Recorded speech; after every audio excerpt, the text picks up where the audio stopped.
témoignages poignants de femmes victimes de violences ce matin auprès d'étudiantes à la Louvière. Rencontre particulière ce matin entre Betty Laurent Batoul, fondatrice de la SBL Succès, et des élèves de la section aide familiale des arts et métiers à la Louvière.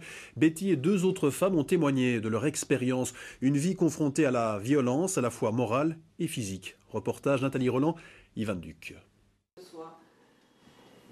Et puis ça va être pendant 6 ans. La maltraitance, l'humiliation, les coups.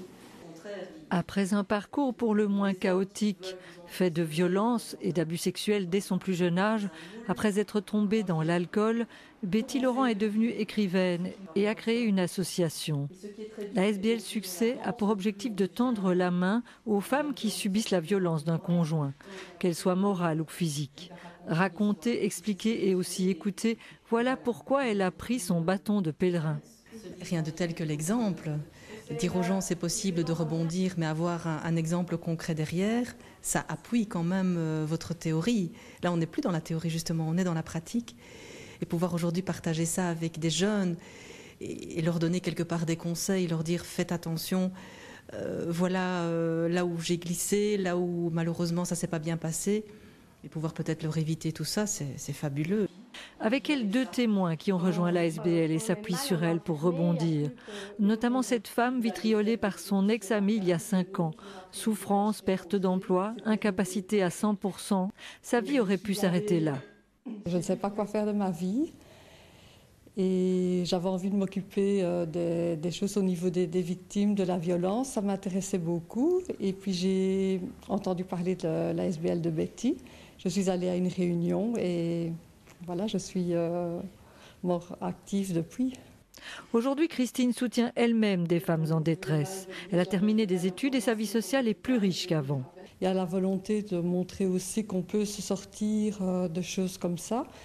Et j'ai envie aussi de faire passer donc ce message. Si on peut faire reconnaître les signes et comment une relation dérape à des jeunes et éviter que ça leur arrive. Il y a aussi la toute jeune Marie qui vient de se sauver d'une relation qui l'emprisonnait. Elle n'a que 18 ans et c'est son premier témoignage. Ces 3 femmes ont raconté leur histoire, bien différente et pourtant toujours à recommencer pour d'autres.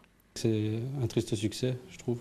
Parce que bon, ça aide les personnes, mais voilà, si ça en aide, c'est qu'il y en a. Donc voilà, c'est ce qui m'a touché le plus. C'est triste que ça existe. Voilà. J'ai une histoire à peu près similaire. Je suis quand même un petit peu sortie de la classe parce que j'en pouvais plus, trop de mauvais souvenirs qui remontaient. Mais comme elle dit, au bout du chemin, il y a quand même un petit peu de soleil. Donc ça me permet quand même de garder un petit peu d'espoir. Ça veut dire qu'éventuellement, vous pourrez rejoindre la SBL Succès, aller à une ou l'autre réunion? C'est fort probable, oui. Et je ne savais pas que ça existait. On a énormément de jeunes qui sont au bord du suicide.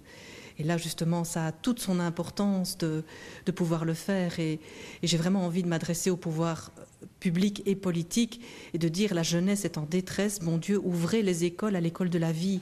Il y a 2 ans, Betty Batoul était déjà venue s'exprimer devant une classe à la Louvière. Betty Laurent est quelqu'un de très humain, très chaleureux, très communicatif. Et donc, elle a réussi à sensibiliser les élèves. Elles ont été sous le charme de Betty Laurent, tout simplement, et elles ont eu envie de lire son livre, notamment. Aujourd'hui, la SBL compte une 40aine de membres, mais elle touche bien plus de femmes. Je les vois vraiment évoluer au fur et à mesure. Il y a des gens qui sont arrivés la première fois en pleurs, pas moyen de mettre une phrase derrière l'autre sans se dire « j'y arriverai jamais ». Et aujourd'hui, ce sont ces personnes qui aident les autres à rebondir. Messagère d'espoir, voilà comment cette rescapée de la violence nomme son métier.